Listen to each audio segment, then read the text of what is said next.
Tahimik na bumukas ang pinto ng operating room. Dahan-dahang lumabas si Austin. Hinubad ang berdeng surgical gown at angkap. Saka naupo sa mahabang sofa sa gilid ng hallway. Halatang pagod na pagod ang lalaki. Bagsak ang balikat, mabigat ang paghinga, at parang gusto nang pumikit ng kanyang mga mata.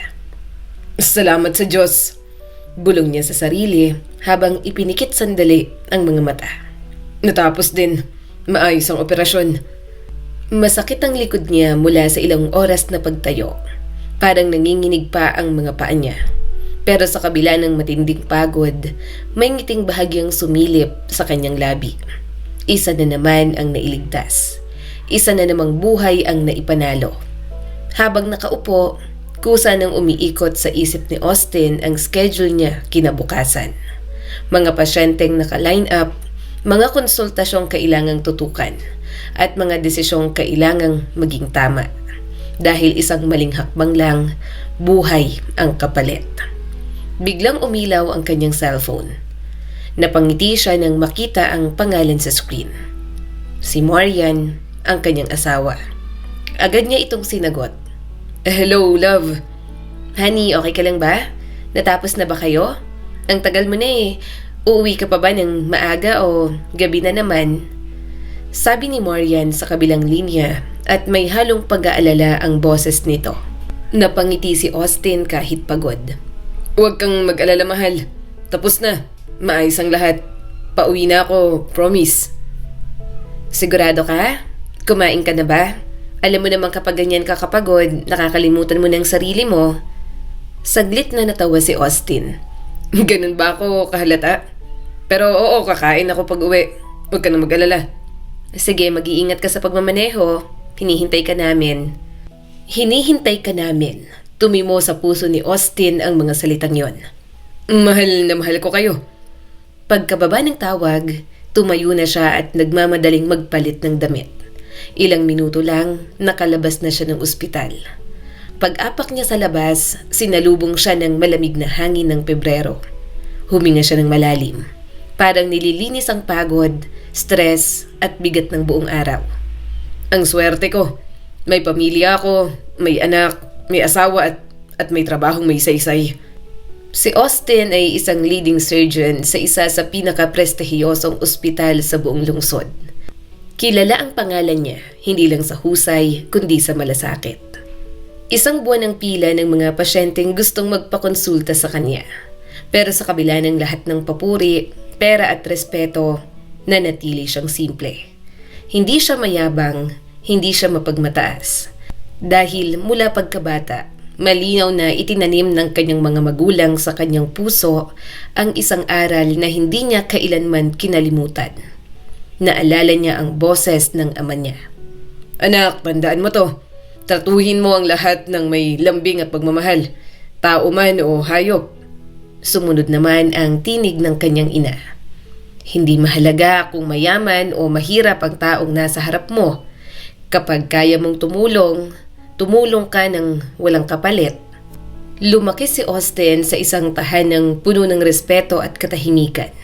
Walang sigawan, walang iskandalo. Ang nanay niya ay nare-respeto ang ama niya at ang ama niya ay inuuna ang pamilya. Kaya hindi nakataka-taka na maaga pa lang ay nahumaling na siya sa medisina. Lumaki siya sa pamilya ng mga doktor. Pagkatapos ng high school, hindi na siya nagdalawang isip. Nag-aral siya ng medisina at nagtapos ng may karangalan. At doon niya rin nakilala ang babaeng magpapabago sa takbo ng buhay niya. Si Marian, masayahin, palangiti at may mahabang tirintas ng buhok. Matapang at determinado. Nagkakilala sila sa isang university party. Habang abala ang lahat sa tawanan at sayawan, si Austin ay nasa isang sulok lang. Tahimik, hawak ang baso at pinapanood siya. Ang ganda niya pero anong laban ko? Sa isip niya, isa lang siyang matangkad na 4 ang mata. Tahimik at awkward. Pinapanood niya si Marian kung paano tumawa, umikot sa sayaw at maging sentro ng atensyon. Gusto niyang lapitan pero hindi niya magawa. hanggang sa tumugtog ang slow dance. At doon, si Marian mismo ang lumapit. Tumayo ito sa harap niya at nakangiti. "Halika, sasayaw tayo," sabi ni Marian. Nagulat naman si Austin. Ako?" Ngumiti si Marian at kumindat. "Oo, ikaw. Kanina ka pang hindi kumukurap. Baka matunaw na ako sa tingin mo." Namula si Austin. At mula noon, hindi na sila naghiwalay. Pagkatapos ng graduation, tuluyang pumasok si Marian sa mundo ng medisina. Pinili niyang maging pediatrician dahil para sa kanya, walang masihigit pa sa pag-aalaga ng mga bata. Makalipas ang ilang taon, isinilang ang bunga ng pagmamahalan nila ni Austin. Isang munting anghel na si Christine. Isang umaga, habang hawak ni Austin ang maliit na kamay ng anak sa nursery. "Ikaw ang pinakamagandang himala sa buhay ko." Bulog niya noon, halos maiyak sa tuwa. Lumaki si Christine na matalino at masayahin. Bata pa lang ay kitang-kita na ang talino. Mabilis matuto, mahilig magbasa, at higit sa lahat, mahilig umawit. Tuwing gabi, sa sala ng kanilang bahay, maririnig ang tunog ng piano. Isang batang dalagita, nakaupo ng tuwid, seryosong pinipindot ang mga keys. "Ang galing mo, anak. Parang mas magaling ka na kaysa sa akin," nakangiting sabi ni Marian. "Practice lang po, mommy," mahinang sabi ng bata. Tahimik namang nakaupo si Austin sa sofa. Hawak ang tasa ng kape. Pinagmamasdan ang mag-ina niya.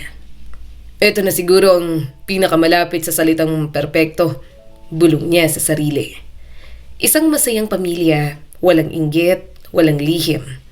O ganoon lang ang akala niya. Hanggang dumating ang araw na tuluyang babago sa kanyang buhay. Isang ordinaryong duty lamang yon.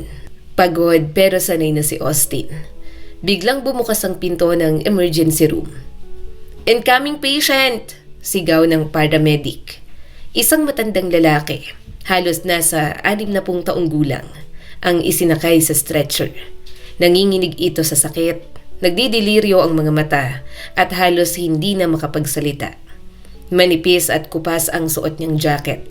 Halatang hindi akma sa malamig na Pebrero. Gusot ang buhok, marumi ang mga kuko at bakas ang kahirapan sa itsura. Napatingin si Austin sa mga kamay ng lalaki. May mga tattoo, hindi pangkaraniwan. Mga simbolong malinaw ang ibig sabihin. Isang bilanggo. "Focus!" saway niya sa sarili. Lumapit siya at sinimula ng pagsusuri. "Sir, naririnig niyo ba ako? Masakit bang tiyan ninyo?" Umungol ang matanda. Pilit hawak ang bahagi ng tiyan. "Doktor, mataas ang lagnat niya. Hindi stable ang vitals," sabi ng nurse. Mabilis ang naging desisyon. "Appendicitis. Ihanda na siya para sa emergency operation. Ngayon na." Walang tanong, walang pag-aalinlangan. Kahit sino pa ang pasyente. Mayaman man o mahirap. Malinis man o marumi. Sa mata ni Austin, lahat ay buhay. Habang papasok na siya sa operating room, may isang nurse ang biglang lumapit at may iniabot. "Doc, may nahulog po sa bulsa ng pasyente habang hinuhubaran namin siya." Medyo nag-aalangan na sabi ng nurse. Isang lumang litrato, kupas, may bitak sa gilid, halatang matagal nang itinatago. "Pasensya na po pero parang kamukha niyo po yung nasa picture," sabi pa ng nurse. Napakunot noo si Austin. Kinuha niyang litrato. At doon, parang huminto ang mundo. Nanlaki ang kanyang mga mata. Nanlamig ang kanyang kamay. Siya yon. Mas bata, mas payat, may parehong mga mata. Parehong ngiti. Hindi, imposible to," pabulong niyang sabi. Napaatras siya ng isang hakbang. "Hindi to totoo. Paano napunta sa kanyang litrato ko?" Huminga siya ng malalim. Pilit pinapakalma ang sarili. "Kalma, baka magkamukha lang. Marami namang tao sa mundong magkakamuka." Pero alam niya ang totoo. Ramdam niya sa dibdib ang bigat. Isang tanong ang paulit-ulit na bumabalik sa kanyang isip. "Sino ka? At bakit meron kang picture ko?" Mula sa loob ng operating room, narinig niyang tawag. "Doc, ready na po ang pasyente?" Mahigpit niyang hinawakan ng litrato bago inilagay sa bulsa. Pagkatapos nito, hahanapin ko ang sagot, bulong niya sa sarili. At sa sandaling yon, hindi pa niya alam na ang operasyong yon ay hindi lang magbubukas ng tiyan ng isang pasyente, kundi magbubukas din ng isang lihim na matagal nang inilibing ng panahon. Matapos piliting pigilan ang panginginig ng kanyang mga kamay, huminga ng malalim si Austin at tuluyang pumasok sa operating room. Doktor ka, hindi ka pwedeng manghina ngayon, paalala niya sa sarili. Sa loob ng 2 oras, walang ibang umiral sa isip niya kundi ang operasyon. Bawat hiwa, bawat tahi, bawat utos, eksakto, maingat at walang sablay. At sa wakas, stable na ang pasyente. Parang nabunutan ng tinik ang buo niyang katawan. Ligtas ang lalaki. Pero mula sa mismong sandaling yon, nagsimula ang mas mabigat na laban para kay Austin. Hindi na laban ng kamay, kundi laban ng isip at ng puso. Mula nang matapos ang operasyon, binibilang na ni Austin ang bawat minuto. Gusto niyang magising na ang pasyente. Gusto niyang makausap ito. Gusto niyang maintindihan ang hindi niyang maintindihan. Libo-libong tanong ang umiikot sa utak niya. Sino siya? Bakit hawak niyang litrato ko? At sino si Tommy? Sa mga dokumento, malinaw ang nakasulat. Carl Santos, age 62. Walang pamilyar, walang koneksyon. Pero sa kabila nun, may isang bagay na hindi maipagkakaila. Paulit-ulit niyang inilalabas sa kanyang briefcase ang litrato. Parang umaasang bigla itong magbabago. Pero hindi. Hindi siya nagkakamali. Siya yon ang mukha niya. Pagdating sa bahay, agad siyang nagtungo sa kwarto at kinuha ang isang lumang photo album. Halos manginig ang mga daliri niya habang mabilis niyang nililipat ang bawat pahina. Hanggang, Austin? Napalingon siya. Nakatayo sa pintuan si Marian, bakas ang pag-aalala sa mukha nito. Anong nangyayari sa'yo?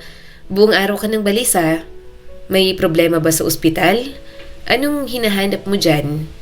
Napahinto si Austin. Mabilis siyang nag-isip. Wala to, love. Naku-curious lang ako. Gusto ko lang makita yung mga lumang litrato natin. Kinuha niya ang isang larawan. Sila ni Marian noong estudyante pa lang. Bata, payat at puno ng pangarap. Tingnan mo, ang bata pa natin dito. Ang ganda mo pa rin hanggang ngayon. Ngumiti si Marian pero hindi pa rin lubos na nawala ang kaba sa mga mata nito. Sigurado ka? Parang may tinatago ka. Saglit na natahimik si Austin. Wala, mahal. Pagod lang. Dahan-dahan niyang isinilid ang litrato sa briefcase. Kasama ng isa pang kapareho nito na hawak ng isang estranghero. Isang lihim. Makalipas ang ilang araw, nailipat na ang pasyente mula ICU patungo sa therapy. At doon, nagpasya na si Austin. Kailangan kong malaman ng totoo. Tahimik siyang pumasok sa silid. Ang matandang lalaki ay nakaupo sa kama, nakatanaw sa bintana, malungkot ang mga mata, parang may matagal nang dinadalang bigat. Magandang hapon po, bungad ni Austin. Kumusta nang pakiramdam ninyo? Lumingon ang lalaki. Mas maayos na, salamat. Malaki ang utang na loob ko sa inyo, doktor. Ako si Austin. Ako ang nag-opera sa inyo. Tumango ang matanda. Salamat. Salamat sa pagliligtas ng buhay ko. Huminga ng malalim si Austin. May gusto po akong itanong. Isang seryosong usapan. Kinuha niya ang lumang litrato at inilapag sa mesa. Nahulog po ito sa bulsa ninyo bago ang operasyon. Sino ho ang laking ito? Biglang lumiwanag ang mukha ni Carl. Salamat sa Diyos. Akala ko tuluyan na itong nawala. Marahan niyang hinaplos ang litrato. Iyan ang anak ko, si Tommy. Namatay siya kamakailan. Namutla si Austin. Pupunta sana ako sa punerarya para magpa-order ng lapida pero bigla akong inatake ng sakit. Saglit na natahimik ang silid, pero hindi pa tapos si Austin. Kung ganon, ipapakita ko rin po ito. Inilabas niya ang isa pang litrato. Siya at si Marian noong kabataan nila. Paano nyo ipapaliwanag to? Pareho ang mukha at pareho ang tao. Nanlaki ang mga mata ng matanda. Bigla itong namutla. Unti-unti siyang tumayo at nanginginig. Ikaw pala? Tumingin siya ng diretsyo sa mata ni Austin. Anak, ikaw ang nagligtas sa buhay ko. Napaatras si Austin. Anong sinasabi nyo? Hindi nyo ako anak. Buhay ang mga magulang ko. Ipaliwanag nyo ang sarili nyo. Napayuko si Carl. Alam ko at sasabihin ko ang lahat. Tumingin siyang muli kay Austin. Pero hindi ito kayang ikwento sa ilang salita lamang. Mahaba ito at masakit. Tahimik si Austin. Pagkatapos ay umupo siya sa upuan sa tabi ng kama. Hindi naman ho ako nagmamadali. Tapos ng duty ko. At sa sandaling yon, nagsimula ng isang kwento. Isang lihim na kayang sirain ang nakaraan at baguhin ang hinaharap. Dahan-dahang huminga si Carl. Parang binabalikan sa isip ang mga alaala na matagal na niyang ikinulong sa kanyang puso. Dok, bago ang lahat, kailangan mong malaman na wala akong pamilya. Napakunot si Austin ng noo, ngunit nanatiling tahimik. Lumaki akong ulila at bata pa lang ako. Alam ko na kung gaano kasakit ang magutom, mangarap at walang uuwi ang magulang. Pagkatapos ng pag-aaral ay agad akong nagtrabaho sa isang construction site. Naging karaniwang plasterer. Mabigat ang trabaho, maliit ang sahod pero sapat para mabuhay. At doon ko nakilala ang babaeng nagbigay ng liwanag sa aking madilim na mundo. Si Regina. Si Regina, pinalaki lang din siya ng lola niya. Mahirap man kami pareho pero masaya. Nagkakilala kami sa simpleng paraan. Wala namang engranding ligawan, walang bulaklak at walang regalo. Pagmamahal lang. Nagsama kami, nagplano, nangarap. Hanggang isang araw, nalaman namin na nabuntis siya at kambal. Napangiti si Carl sa alaala. Hindi mo may isip kung gaano kami kasaya nun. Parang biglang nagkaroon ng saysay ang lahat ng hirap. Nagpakasal kami, simpleng kasal at walang handaan pero puno ng pag-asa. Ngunit hindi lahat ng masaya ay may magandang wakas. Biglang nag-iba ang tono ng boses ni Carl. Nanginginig na ang kanyang mga kamay. Sa panganganak ay may bihirang komplikasyon. Napapikit siya. Hindi na siya nakaalis sa operating table. Tahimik ang buong silid. Parang bumalik ang eksena sa isip ni Austin. Ang operating room, ang mga ilaw, ang mga doktor at ang pagkawala. Namatay ang asawa ko at naiwan sa akin ng 2 sanggol. Lumuluhang sabi ni Carl. Pagkatapos ng libing, kinuha ni Carl ang kanyang mga anak mula sa maternity hospital. 2 maliit na sanggol, 2 buhay, 2 responsibilidad. Hindi ko alam ang gagawin ko. Wala akong kamag-anak. Ang lola ni Regina ay 80 taong gulang na.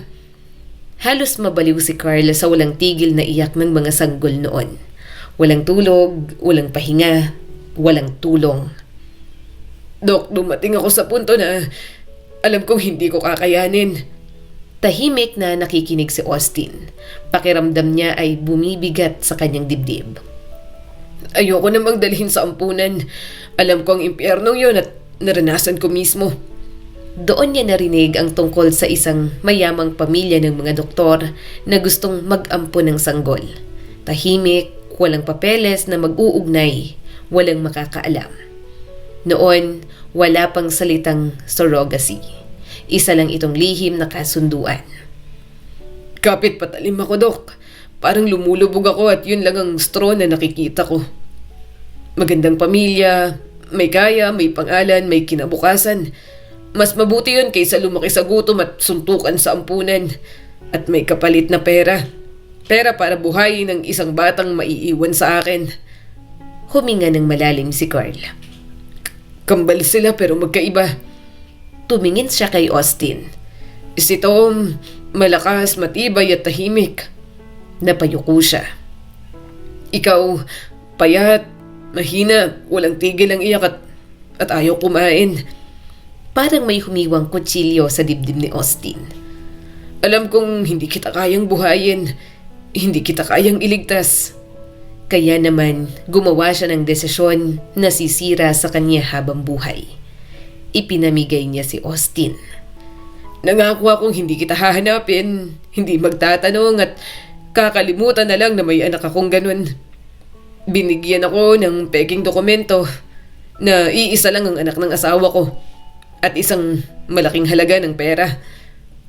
Mula noon, hindi ko na nalaman kung ano ang nangyari sa isa kong anak o sa mga umampun sa kanya. Tahimik ang silid. Hindi makapagsalita si Austin. Ang lalaking akala niya'y ama't ina, hindi pala ang tunay. Ang buhay na akala niyang kanya mula simula ay pinagkaloob lang. At ang lalaking nakaupo sa harap niya, ang ama na piniling mawala siya. Huminga ng malalim si Carl, parang binubuhat ang bigat ng mga taong matagal niya nang kinikimkim. Pagkatapos kong ibigay ka, umalis ako agad. Tinupad ko ang pangako ko. Inimpake niya raw ang iilang gamit na meron siya. Isinama ang natitirang anak at lumipat sa ibang bayan. Si Tom ang natira sa buhay ko. Lahat ng lakas ko doon ko ibinuhos. Nagtrabaho ako kung saan-saan, kargador, tagahalo ng semento, pintor, tagabuhat, kahit anong racket pinasok ko. Ginawa ko ang lahat para palakihin siya. Pero hindi naging madali dahil sa palagi niyang pagliban para magtrabaho, lumaki si Tom na walang gabay. Simula bata pa lang pasaway na siya. Basag na bintana sa eskwelahan, bagsak na grado, tawag ng guro, tawag ng barangay. Pagdating ng high school, napasama siya sa maling barkada. Ayaw magtrabaho, ayaw makinig.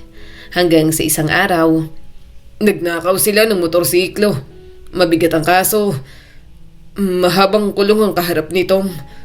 Tahimik na naupo si Austin. Ramdam ang bigat ng bawat salitang lumalabas sa bibig ng matanda. Hindi ko kayang makita ang anak kong mabulok sa kulungan. Kaya ginawa ko ang isang desisyon na alam kong sisira sa akin. Inako ko ang kasalanan. 3 taon akong nakulong. Inisip ko na baka kapag nakita niyang sakripisyo ko magbabago na siya. 3 taon ng rehas, 3 taon ng pag-asa. Pero nang makalaya siya ay wala namang nagbago. Bumalik pa rin si Tom sa mga hindi mabuting gawain. At kamakailan lang, biglang naputol ang kanyang boses. Nabangga siya at namatay. Parang may sumabog sa dibdib ni Austin. Isa na namang buhay ang nawala. Isa na namang anak. Tumingin si Carl sa kanya. May halong lungkot at pagsuko. Masaya ako para sa iyo, anak.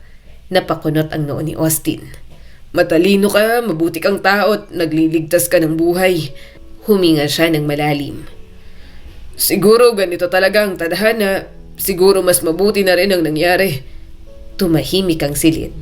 Hindi nakapagsalita si Austin. Parang may bagyong humahampas sa loob niya. Galit, lungkot, pagkalito, pagtanggi. Lahat sabay-sabay. Kailangan kong mag-isip. Mahinang sabi ni Austin. Tumayo siya at nanginginig. Patawarin niyo po ako. Babalik ako dito. Lumabas siya ng silid na parang wala sa sarili. Hindi niya maalala kung paano siya nakauwi. Basta ang alam niya, si Marian lang ang kailangan niya sa ngayon.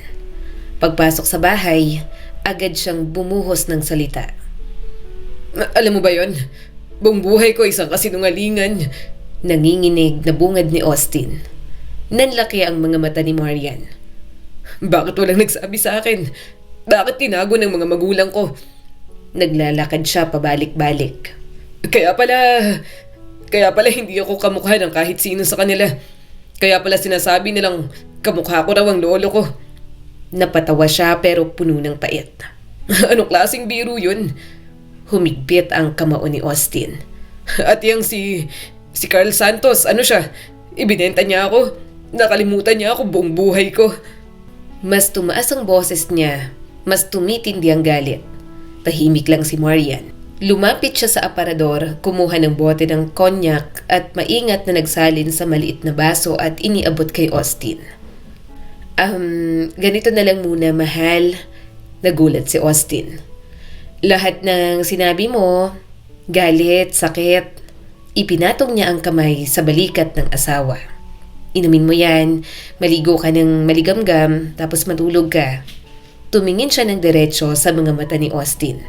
At bukas, kapag malinaw ng isip mo, saka tayo magdesisyon. Saglit siyang natahimik, pagkatapos ay tumango. Ginawa niya ang sinabi ng asawa. At sa gabing yon, hindi man nawala ang sakit, pero sa unang pagkakataon, may yumakap sa kanya sa gitna ng kaguluhan ng katotohanan. Kinabukasan, maagang nagising sina Austin at Marian. Tahimik ang bahay, parang pareho pa ring mabigat ang hangin, pero mas malinaw na ang isip. Umupo sila sa mesa. May mainit na kape sa pagitan nila. Si Marian ang unang nagsalita. Makinig ka muna sa akin, mahal. Ito ang tingin ko, mahinahon pero matatag na sabi ni Marian. Tumingin si Austin sa kanya at handang makinig. Huwag mong sisihin ang kahit na sino at huwag mong sasabihin ito sa mga magulang mo. Napakunot ang noo ni Austin. Masasaktan sila ng sobra. Isipin mo, buong buhay ka nilang inalagaan, pinalaki, pinag-aral at minahal. Huminga siya ng malalim. Ikaw ang ipinagmamalaki nila. Ikaw ang sandalan nila. Ano bang kasalanan nila? Natahimik si Austin. Ngayon, isipin mo, kung naiwan ka sa tunay mong ama, ano kaya ang naging buhay mo? Tumingin siya sa tasa ng kape. Ano ang naibigay niya sa'yo noon? Hindi dahil masama siyang tao, kundi dahil wala siyang kakayahan. Lumapit si Marian at hinawakan ang kamay ni Austin. Kaya magpasalamat ka sa tadhana, sa kung paano inayos ng Diyos ang lahat. Napangiti siya ng bahagya. Yun ang opinyon ko, pero ano man ang piliin mo, nandito ako, kakampi mo ako. Hinalikan niya sa pisngi ang asawa. Tahimik si Austin, ngunit sa loob niya, may unti-unting paglilinaw. Totoo, hindi ko alam kung paano niya kinaya ang desisyon na yun. Naalala niya si Carl, isang ama na kailangang iwan ang sariling anak. Alam na hindi na ito muling makikita pa. Hindi yun duwag, yun ay katapangan. At ang mga magulang niyang nagpalaki sa kanya. Utang ko sa kanila ang lahat. Sa unang pagkakataon mula nang malaman ang katotohanan, gumaan ang kanyang dibdib. At doon, nakapagdesisyon na siya. Bago pumasok sa ospital, dumaan muna si Austin sa isang tindahan. Bumili siya ng mga prutas, pagkain at bagong damit. Pagdating sa silid ni Carl, nakaupo pa rin ito sa kama. Pagpasok ni Austin, nagulat ang matanda. Austin! Umupo si Austin sa tabi niya. Tay, patawad po kung gano'n ang naging reaksyon ko kahapon. Malumanay na sabi niya. Nanlaki naman ang mga mata ni Carl. Kailangan ko lang tanggapin ang lahat. Huminga siya ng malalim. Gusto po kitang pasalamatan. Napatigil ang kanyang ama.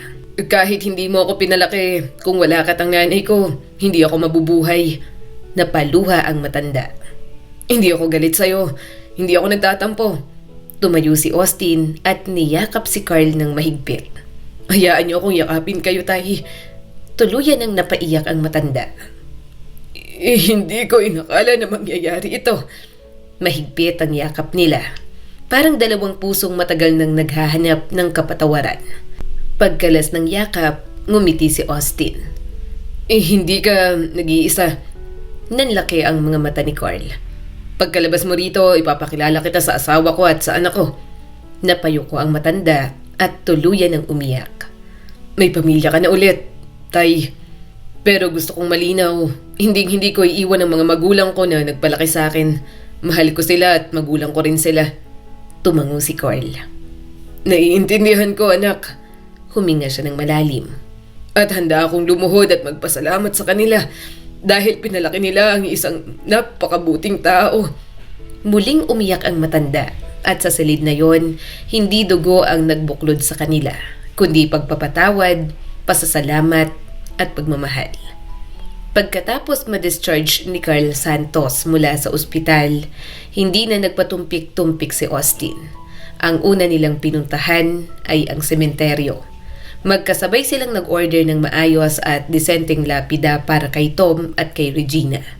Ang babaeng hindi man lang nasilayan ang paglaki ng kanyang mga anak.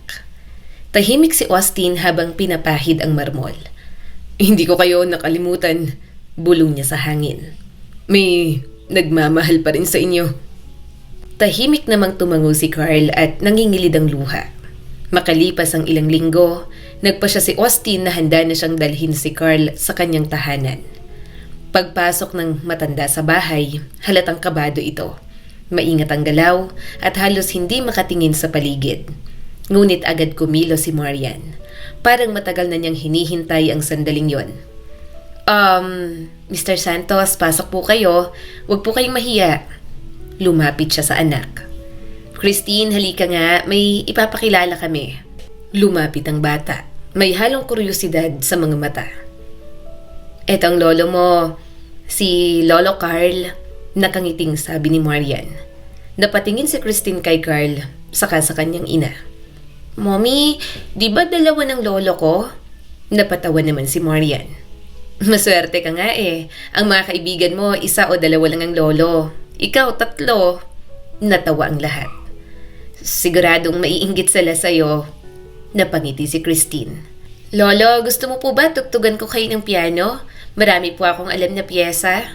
Namula si Carl at nanginig ang boses. Gusto ko, sobra. Habang tumutugtog ang bata, tahimik na nakaupo si Carl. Pinakikinggan ng musika. At sa bawat nota, parang may hinahaplos na sugat sa kanyang puso. Isang sugat na ngayon lang nagsisimulang maghilo. Ang gabing yon ay lumipas na puno ng tawanan, kwento at katahimikang hindi awkward, kundi payapa. Sa pag-alis ni Carl, hindi niya na napigilan ang sarili. Maraming salamat. Hindi ko na maalala kung kailan ako huling nakaramdam ng ganitong init ng pamilya. Mahigpit siyang niyakap ni Austin. Ilang araw ang lumipas, dumalaw naman si Austin sa kanyang mga magulang. Ang mga taong nagpalaki sa kanya. Pagbukas pa lang ng pinto, niyakap na siya ng kanyang ina. Hinaplos ang buhok niya gaya ng ginagawa nito noong bata pa siya. Anak, kumusta? Nagkape sila, kumain ng cake, nagtawanan, nagbalik tanaw sa mga alaala ng kabataan. At doon, tuluyang naintindihan ni Austin ang isang bagay. Hindi dugo ang batayan ng pagiging magulang, kundi ang sakripisyo, ang oras at ang pagmamahal. Ang mga taong yon ang tunay niyang tahanan at walang anumang revelasyon ang kayang magpabago nun. Ang kwentong ito ay nagpapaalala sa atin. Ang pamilya ay hindi lang ipinapanganak, pinipili rin. May mga magulang na nagbibigay ng buhay at may mga magulang na nagbibigay ng kinabukasan. Kapag pinagsama ng kapatawaran at pagmamahal, doon nabubuo ang isang tunay na pamilya. Laging tandaan, mas masarap mabuhay ng masaya at puno ng pagmamahal kaysa mapuno ng galit at sama ng loob. Muli, ako po si Skylar Guro at sana ay may bago na naman kayong natutunan sa kwento natin ngayon. Maraming salamat po.